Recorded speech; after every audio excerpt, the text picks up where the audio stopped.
तो हेलो दोस्तों, current affair वाली क्लास 24 मई 2023 की करंट अफेयर वाली क्लास में आप सभी को स्वागत है। यहाँ सबसे इम्पोर्टेंट चीज़ है कि आपको वाई लैंग्वेज क्लासेस में जो क्लास है वो मिलती है एंड डेली करंट अफेयर जो कि बिहार पुलिस के लिए स्पेशल है एंड अदर एग्ज़ाम के भी ये काम आते हैं। तो ये आपके सभी एग्ज़ाम के लिए बहुत ही ज़्यादा इम्पोर्टेंट है। प्रति डेली 6 बजे हम लोग लाइव आते हैं। तो चलिए, लगातार हम 10 दिनों से करंट अफेयर आपको पढ़ा रहे हैं।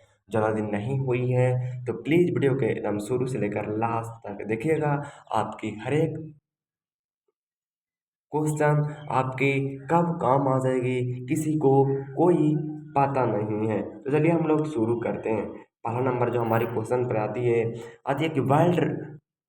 आती है कि वर्ल्ड रैंकिंग में दुनिया के नंबर 1 जेवलिंग थ्रोअर कौन बने हैं। तो वर्ल्ड रैंकिंग जो आपका जो वर्ल्ड रैंकिंग है, वर्ल्ड रैंकिंग में दुनिया के नंबर 1 जेवलिंग थ्रो कौन बने हैं। तो इसका इंग्लिश में आते हैं who has been become world's number 1 on the javelin throw in the world ranking. तो आ जाती है नीरज चोपड़ा। आपका नीरज चोपड़ा है वो करेक्ट उत्तर हो जाए, क्योंकि जेवलिंग थ्रो में इंडिया की नंबर 1 बन चुके हैं। तो आप जैसे कि कुछ इस तरह से देख सकते हैं, नीरज चोपड़ा हैं जो कि जेवलिन थ्रो में दुनिया की नंबर 1 बन चुके हैं। आगे बात करें तो वर्ल्ड एथलेटिक्स फेडरेशन ने रैंकिंग जारी की है जिसमें नीरज चोपड़ा 1455 अंकों के साथ number 1 javelin throw javelin thrower बने हैं। आगे बात करें तो वर्ल्ड चैंपियन उन्होंने वर्ल्ड चैंपियन ग्रेनाडा के एंडरसन पीटर्स को 22 अंकों से पीछे छोड़ दिया है।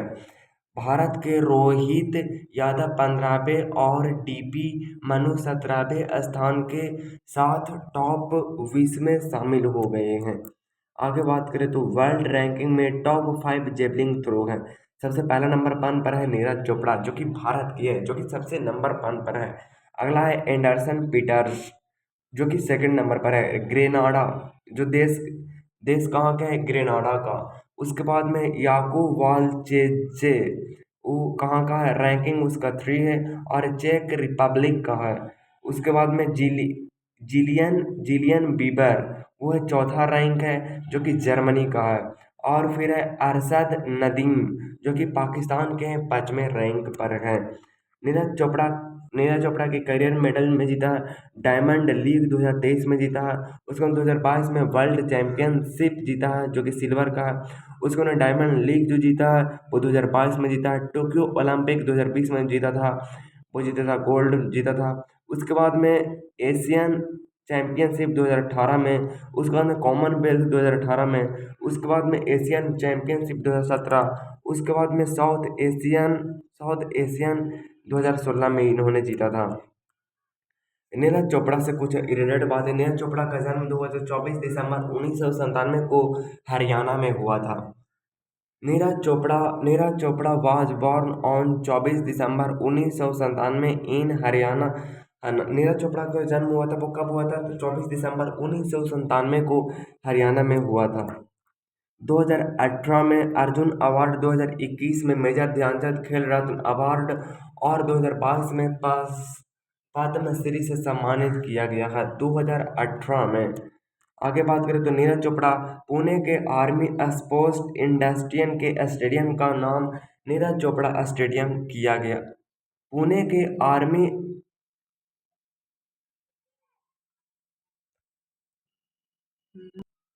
नीरज चोपड़ा पुणे के आर्मी स्पोर्ट्स इंस्टीट्यूट के स्टेडियम का नाम नीरज चोपड़ा स्टेडियम किया गया है। स्विट्जरलैंड टूरिज्म ने नीरज चोपड़ा को अपना फ्रेंडशिप एम्बेसडर नियुक्त किया है। नीरज चोपड़ा ने 87.858 मीटर भाला फेंक कर टोक्यो ओलंपिक 2021 में गोल्ड मेडल जीतकर इतिहास रचा था। अब हमारे एक बहुत ही बेखूबी एक शायरी आती है जो कि आपको दिन भर ऊर्जावान बनाएगी। उड़ान पंखों से नहीं हौसलों से भरी जाती है, सफलता उन्हीं को मिलती है जिनके सपनों में जान होती है। तो उड़ान पंखों से नहीं हौसले से भरी जाती है। उड़ान पंखों से नहीं हौसलों से भरी जाती है। सफलता उन्हीं को मिलती है जिनके सपनों में जान होती है। तो बिल्कुल दोस्तों, आप इसको नहीं भूलिएगा। उड़ान पंखों में नहीं हौसलों में होती है। उड़ान पंखों में नहीं हौसलों में भरी जाती है। सफलता उन्हीं को मिलती है जिनके सपनों में जान होती है। अगर आपके सपनों में जान है, अगर आपकी मंजिल एकदम तय है, आपका एकदम टारगेट एकदम फिक्स है, तो मंजिल ज़्यादा दिनों तक नहीं रुकेगी। एक दिन न एक दिन आपकी कदम ज़रूर चूमेगी। आगे हम लोग बात करते हैं।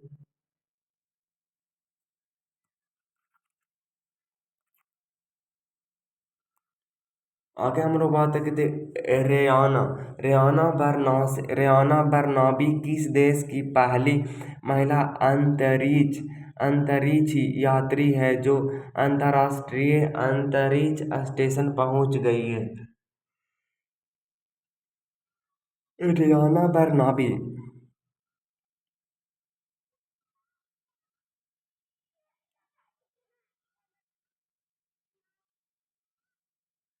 रेयाना बरनाबी किस देश की पहली महिला अंतरिक्ष यात्री है? रेयाना रेयाना बर्नाबी किस देश की पहली महिला अंतरिक्ष यात्री है जो अंतर्राष्ट्रीय अंतरिक्ष स्टेशन पहुंच गई? मतलब कह रहा है कि रेयाना बर्नाबी नाम की एक इंसान है जो कि कुछ इस तरह से आपको दिखते हैं, जो कि लड़की हैं। तो रेयाना बर्नाबी किस देश के पहली महिला अंतरिक्ष यात्री हैं जो अंतर्राष्ट्रीय अंतरिक्ष स्टेशन पहुंची है? तो वो थे सऊदी अरबिया की। सऊदी अरबिया की रियाना बर्नाबी ने अंतर्राष्ट्रीय अंतरिक्ष स्टेशन पहुंच गई है। रियाना बर्नाबी सऊदी अरब की है और अरब देशों की पहली महिला अंतरिक्ष यात्री है जिन्होंने ये उपलब्धि हासिल की है। रियाना बर्नाबी सऊदी अरबिया की है और ये अरब देशों की पहली महिला अंतरिक्ष यात्री है जिन्होंने उपलब्धियां हासिल की है। तो बिल्कुल भी डरने की कोई बात नहीं है, आप बिल्कुल रेडी हो जाइए। 2023 की प्रथम महिला की बात करें तो दुनिया की पहली महिला जिसने गोल्ड ग्लोबल रेस को पूरा किया है वो है कास्टर्न न्यूसचफर, दक्षिण अफ्रीका के। उसका नाम विजडेन का क्रिकेटर ऑफ द ईयर बनने वाली पहली भारतीय महिला क्रिकेट हरमनप्रीत कौर हैं। 76वीं विश्व स्वास्थ्य सभा कहाँ आयोजित हो रही है?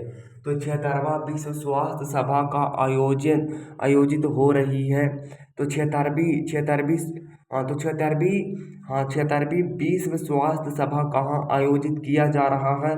तो वो किया जा रहा है जिनेवा में। जिनेवा जो है आपका जो है 76वीं विश्व स्वास्थ्य सभा का आयोजन किया जा रहा है। आगे अगर हम लोग बात करें तो 21 से 30 मई 2023 तक जिनेवा जो कि स्विट्जरलैंड की राजधानी में 76वां विश्व स्वास्थ्य सभा का आयोजन किया जा रहा है। 76वीं विश्व स्वास्थ्य सभा में केंद्रीय स्वास्थ्य मंत्री मनसुख मंडाविया भारत का प्रतिनिधित्व कर रहे हैं। आगे अगर हम लोग बात करें तो केंद्रीय स्वास्थ्य मंत्री heal in India and heal by heal by India के साथ साथ टुगेदर भी फाइट अंगेस्ट अंगेस्ट टीवी के साइट इवेंट्स इवेंट्स में मुख्य भाषण देंगे। विश्व स्वास्थ्य सभा के बारे में अगर हम लोग को जानते हैं तो विश्व स्वास्थ्य सभा WHO का निर्माण करने वाला संस्था। इसमें सभी WHO सदस्य राज्यों के प्रतिनिधि मंडल शामिल होते हैं। राज्यसभा प्रतिस्पर्धा जिनेवा स्विट्जरलैंड में आयोजित की जाएगी। विश्व स्वास्थ्य संगठन जो हुआ उसकी स्थापना कब हुआ? तो WHO की स्थापना जो हुआ है वो 7 अप्रैल 1948 को हुआ। कब हुआ है? 7 अप्रैल 1948 को WHO की स्थापना हुई है। मुख्यालय कहाँ है? तो WHO का मुख्यालय है आपका जिनेवा में जिनेवा स्विट्जरलैंड में आपका जो है वो कहाँ है, WHO की मुख्यालय। तो WHO का मुख्यालय अगर आप पूछता है तो 7 अप्रैल 1948 को हुई है स्थापना, और इसका मुख्यालय है वो जिनेवा में है। जिनेवा कहाँ है आपका, स्विट्जरलैंड में है। अगला क्वेश्चन है कि गृह मंत्री अमित शाह ने जनगणना भवन का उद्घाटन कहाँ किया है। तो वो गृह मंत्री अमित शाह ने जनगणना भवन का उद्घाटन जो किया वो न्यू दिल्ली में किया गया है। आगे बात करें तो ये देखिए, ये है अमित शाह जो कि आपका जो है वो न्यू दिल्ली में उद्घाटन किए है जनसंख्या। न्यू दिल्ली में गृह मंत्री अमित शाह द्वारा नवनिर्मित जनगणना भवन का उद्घाटन किया है। गृह मंत्री ने जन्म और मृत्यु पंजीकरण के लिए एक वेब पोर्टल भी लॉन्च किया है। उन्होंने कहा कि सरकार अब जनगणना इलेक्ट्रॉनिक माध्यम से करेगी। जनगणना इलेक्ट्रॉनिक उन्होंने कहा कि सरकार अब जनगणना इलेक्ट्रॉनिक माध्यम से करेगी। इस जनगणना में हर व्यक्ति को डाटा भरने का अधिकार होगा। इसका सत्यापन और ऑडिट किया जाएगा। भारत में जनगणना, भारत के विभिन्न भागों में प्रथम जनगणना भारत के विभिन्न भागों में प्रथम जनगणना सन 1872 में की गई थी। तो भारत में विभिन्न भागों में प्रथम जनगणना सन 1872 ईस्वी में की गई थी। तो 1872 में भारत के विभिन्न भागों में जनगणना की गई थी। एंड पहली पूर्ण जनगणना जो हुई थी वो कब हुई थी, 1881 में हुई थी। पहली पूर्ण जनगणना जो हुई थी वो। भारत में महापंजीयक और जनगणना आयुक्त का कार्यालय गृह मंत्रालय जनगणना के लिए जिम्मेदार है। पिछली बार जनगणना 2011 में की गई थी। और अगर बात करें तो कोविड-19 महामारी के प्रकोप के कारण जनगणना 2021 में स्थगित कर दिया गया था। आगे अगर हम बात करें तो प्रमुख पुरस्कार और सम्मान लोगों को, ये आप थोड़ा सा देख लीजिएगा।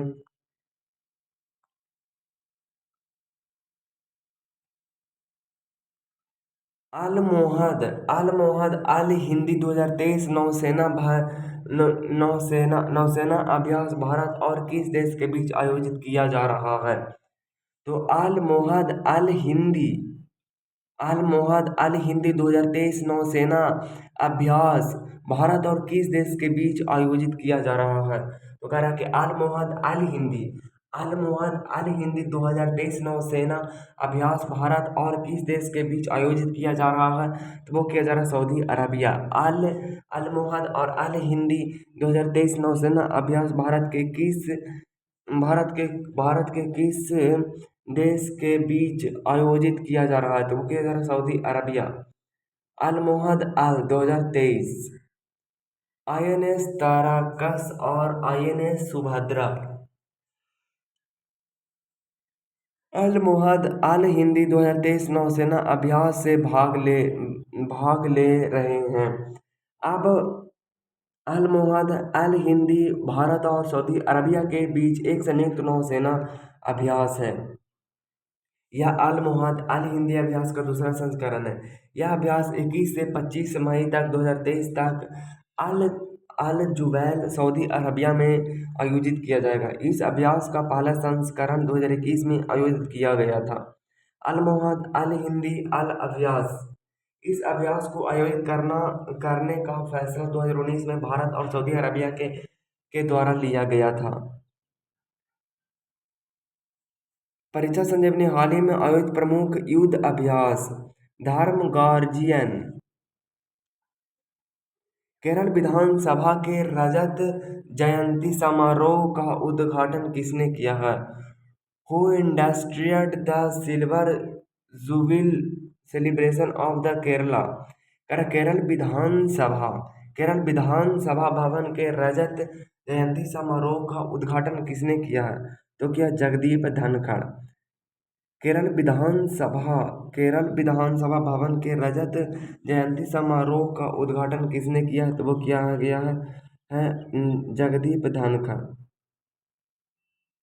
जगदीप धनखड़ जो कुछ इस तरह से दिखते हैं। उपराष्ट्रपति धनखड़ ने तिरुवनंतपुरम में केरल विधानसभा भवन के रजत जयंती समारोह का उद्घाटन किया है। इन्होंने उन्होंने केरल विधानसभा अंतर्राष्ट्रीय पुस्तक महोत्सव की एक स्मारक भी जारी किया है। तो ये उप राष्ट्रपति जो है वो द्रौपदी मुर्मू और उपराष्ट्रपति है जो जगदीप धनखड़ है। केरल विधानसभा इस नियम सभा के नाम से भी जाना जाता है। इसका उद्घाटन 22 मई 1998 को के.आर. नारायण द्वारा किया गया था। यह पलायम तिरुवनंतपुरम में स्थित है। इसका निर्माण केरल के वास्तुकला की शास्त्रीय शैली में किया गया है।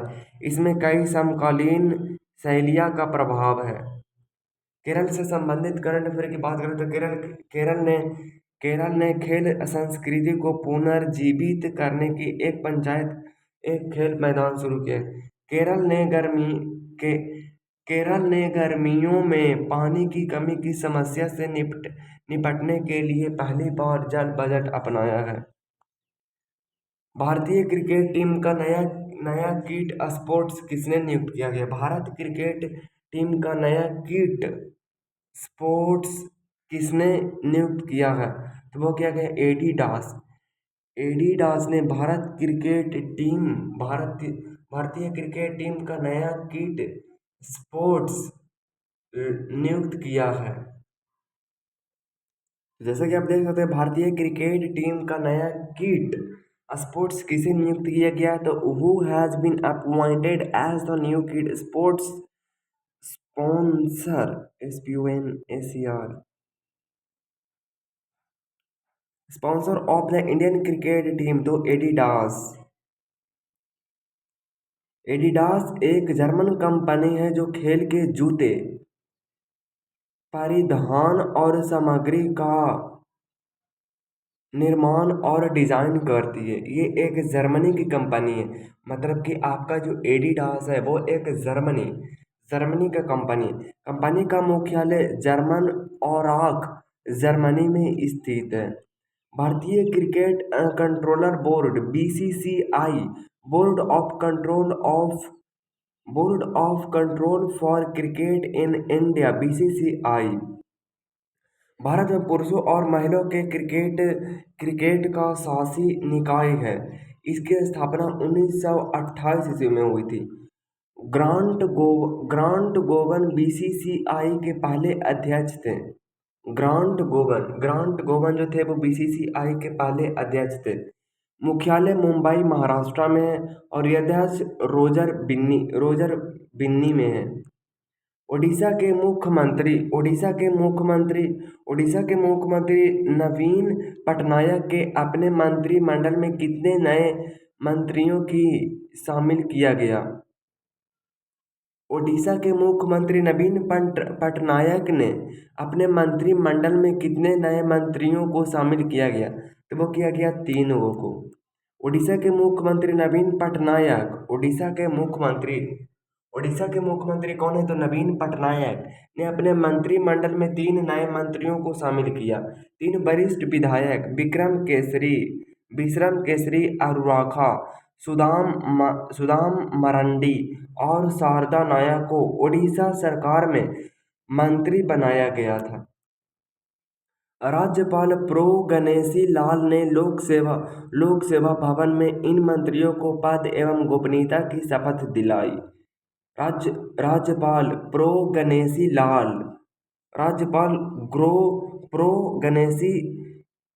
लाल ने लोक सेवा भवन में इन मंत्रिमंडल को पद एवं गोपनीयता की शपथ दिलाई।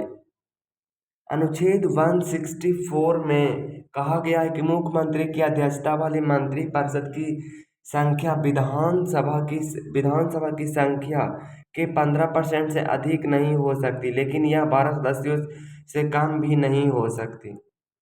ओडिशा विधानसभा में 147 सदस्य हैं। ओडिशा विधानसभा में कितनी सदस्य की संख्या है? तो वो है 147। ओडिशा के मंत्रिपरिषद में संख्या बढ़कर 22 हो गई है।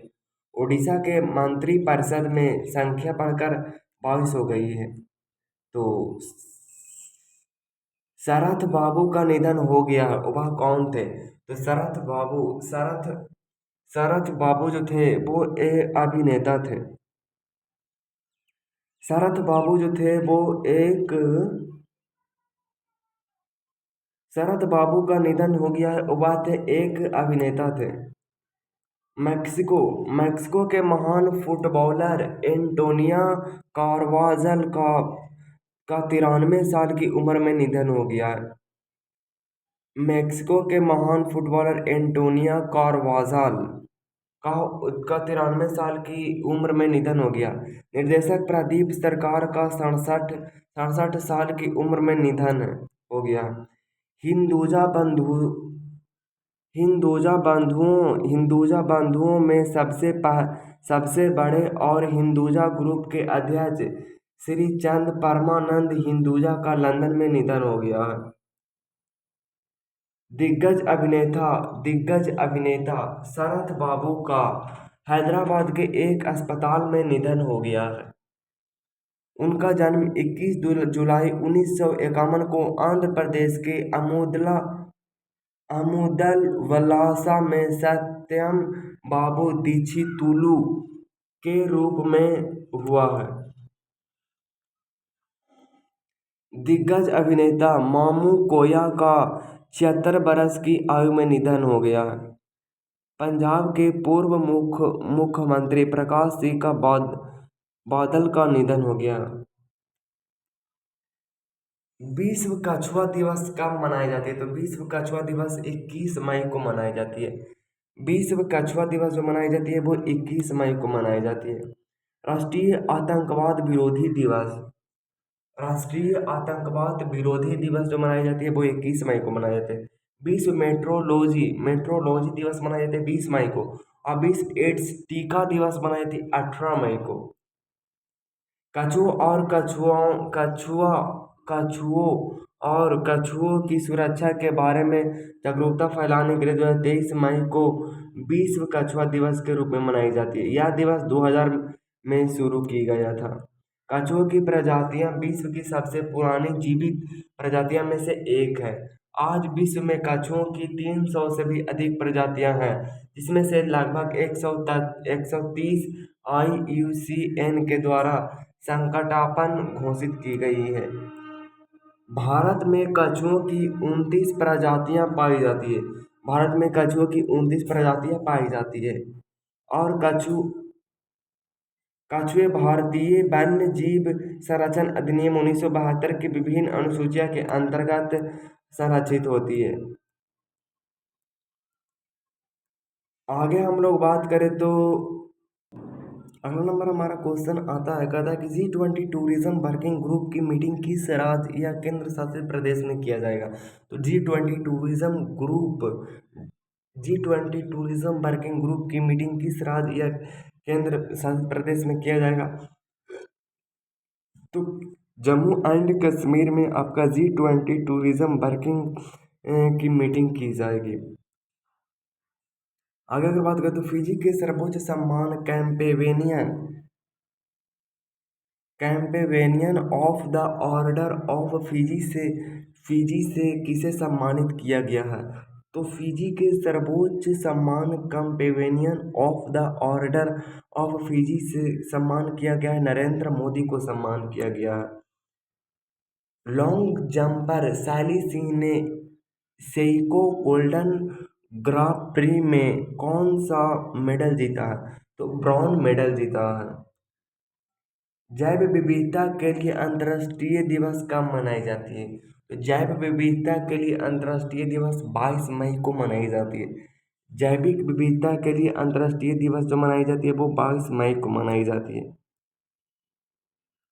तीर्थ यात्रियों को मुफ्त हवाई यात्रा प्रदान करने वाला देश का पहला राज्य कौन बना है? तो वो मध्य प्रदेश बना। संयुक्त राष्ट्र प्रवास एजेंसी की पहली महिला महानिदेशक कौन बनी? Who has become the first women director general of the United nation migration agency? तो वो है एपी पोप। किस देश की माउंट एटेना ज्वालामुखी में एक बार फिर विस्फोट हुआ है? तो इटली। किस देश की माउंट एटना ज्वालामुखी में एक बार फिर से विस्फोट हुआ? इटली। ACCL गेवरा कोयला खदान एशिया में सबसे बड़ी कोयला उत्पादन वाली खदान बनेगी, यह किस राज्य में है? तो वो है ACCL गेवरा कोयला खदान एशिया में सबसे बड़ी कोयला उत्पादन वाली खदान बनेगी, यह किस राज्य में है? तो यह छत्तीसगढ़ में। लूसेंट स्टडीज जीके वाली 7 क्लास में आप सभी को स्वागत है। जोजिला दर्रा जो कि सिंधु नदी जोजिला दर्रा का निर्माण सिंधु नदी द्वारा, शिपकिला का निर्माण सतलज नदी द्वारा एवं जयलेपला का निर्माण तीस्ता नदी द्वारा हुआ है। जोजिला दर्रा के निर्माण सिंधु नदी द्वारा, शिपकिली का निर्माण सतलज नदी एवं जयलेपला का निर्माण तीस्ता नदी द्वारा हुआ है। तो शिपकिली का निर्माण जो किसके द्वारा हुआ है? आगे अगर हम लोग बात करें इसकी, तो लद्दाख में स्थित काराकोरम दर्रा भारत का सबसे ऊंचा दर्रा 5624 मीटर है। काराकोरम दर्रा जो कि लोकेशन कुछ इस तरह से है। यहाँ से चीन को आने वाली एक सड़क बनाई गई है। राष्ट्रीय मार्ग A1A लेह को जोजिला दर्रा होते हुए जम्मू कश्मीर घाटी को जोड़ता है। बुर्जिला दर्रा श्रीनगर से गिलगिल को जोड़ती है। बुर्जिला दर्रा श्रीनगर से गिलगिला को जोड़ती है। बनिहाल दर्रा से जम्मू कश्मीर। आगे अगर हम लोग बात करें तो शिपकिला दर्रा शिमला में तिब्बत को जोड़ती है। आगे बात करें हम लोग तो तुजू दर्रा मणिपुर भारत में म्यांमार को जोड़ती है। आपका जो है कि फिर जीवित जल पूल मेघालय में पाया जाता है। जीवित जाड़ पूल मेघालय में पाया जाता है। आगे बात करें तो पॉलिटी में MCQ क्वेश्चन, भारतीय संविधान का कौन सा अनुच्छेद राष्ट्रपति को उच्च न्यायालय से परामर्श करने की शक्ति प्रदान करती है? तो अनुच्छेद 143। अगला हमारा है कि निम्न में से कौन सा संवैधानिक विशेषाधिकार राष्ट्रपति का नहीं है? कह रहा कि which of the following is not a constitution privilege of the president? साधारण बिल को पुनर्विचार हेतु लौटाना, कि वित्तीय बिल को पुनर्विचार हेतु लौटाना, कि लोकसभा के भंग करना, कि प्रधानमंत्री की नियुक्ति करना? तो निम्न में से कौन सा संवैधानिक विशेषाधिकार राष्ट्रपति का नहीं है? तो राष्ट्रपति का नहीं है कौन? वित्तीय बिल को पुनर्विचार हेतु, वित्तीय मतलब कि वित्तीय बिल को पुनर्विचार हेतु लौटाना उसका काम नहीं है। आगे बात करें तो संसद के लिए राष्ट्रपति का अभिभाषण कौन तैयार करता है? संसद के लिए राष्ट्रपति का अभिभाषण कौन तैयार करता है? तो केंद्रीय मंत्री जो है, मतलब कि यूनियन कैबिनेट है जो संसद के लिए राष्ट्रपति का अभिभाषण तैयार करता है। निम्नलिखित भारत के राष्ट्रपति में कौन दार्शनिक राजा अथवा दार्शनिक शासक के रूप में जाना जाता है? राधा कृष्णन को जाना जाता है। निम्नलिखित में से कौन से भौगोलिक क्षेत्र को अनुसूचित घोषित करने का संवैधानिक अधिकार किसको है? तो वो है राष्ट्रपति को। राष्ट्रपति जो है वो भौगोलिक क्षेत्र में अनुसूचित घोषणा करने का संवैधानिक अधिकार दे सकते हैं। उपराष्ट्रपति को उसके पद से निम्न में से किसे प्रस्ताव के द्वारा हटाया जा सकता है? तो वो हो सकता है राज्यसभा स्टेट काउंसिल, राज्य काउंसिल। उपराष्ट्रपति को उसके पद से निम्न में से किसके प्रस्ताव के द्वारा हटाया जा सकता है? तो वो है स्टेट काउंसिल। उपराष्ट्रपति को पदच्युत करने संबंधी प्रस्ताव प्रस्तुत किया जा सकता है। तो वो हो सकता है राष्ट्रपति को पदच्युत करने करने संबंधी प्रस्ताव प्रस्तुत किया जा सकता है राज्यसभा में। निम्न में से किस किस ने भारत के उपराष्ट्रपति का पद संभाला है? निम्न में से किस किस ने भारत के उपराष्ट्रपति का पद संभाला? तो वो संभाला, एक तो मोहम्मद हिदायतुल्लाह और एक तो शंकर दयाल शर्मा। शंकर दयाल शर्मा। तो आपका ऑप्शन नंबर क्या हो जाएगा? तो ऑप्शन नंबर 1 और 4 इज द करेक्ट उत्तर आपका हो जाएगा। तो निम्नलिखित में से कौन सा उपराष्ट्रपति का पद संभाला है? तो वो संभाला है आपका मोहम्मद हिदायतुल्लाह और शंकर दयाल शर्मा जो है वो संभाला है। भारत के प्रधानमंत्री के विषय में निम्नलिखित कथनों में से कौन सही है? प्रधानमंत्री मंत्रिपरिषद का नाम मात्र का नेता है। वह संसद के प्रति उत्तरदायी नहीं है। वह अपने मंत्रियों में से किसी को बर्खास्त नहीं कर सकता। प्रधानमंत्री मंत्रिपरिषद का वास्तविक नेता होता है। निम्नलिखित प्रधानमंत्री के विषय में निम्नलिखित में से कौन सा कथन सही है? प्रधानमंत्री जो होती है वो मंत्रिपरिषद का वास्तविक नेता होती है। भारतीय संविधान के अनुच्छेद 78 में प्रावधान है दायित्वों का, वो है किसका? ये कल की क्लास में मैंने आपको दिया था, ये आपका जो है सुब्रमण्य जी का है। आज की क्लास में ये आपको दिया जा रहा है। और वर्ल्ड रैंकिंग में दुनिया के नंबर 1 जेवलिन थ्रोअर कौन बने हैं? नीचे कमेंट बॉक्स में आपको बताना है। तो चलिए मुलाकात होगी नेक्स्ट डे को। तब तक के लिए ऑल द बेस्ट। जय हिंद, वंदे मातरम।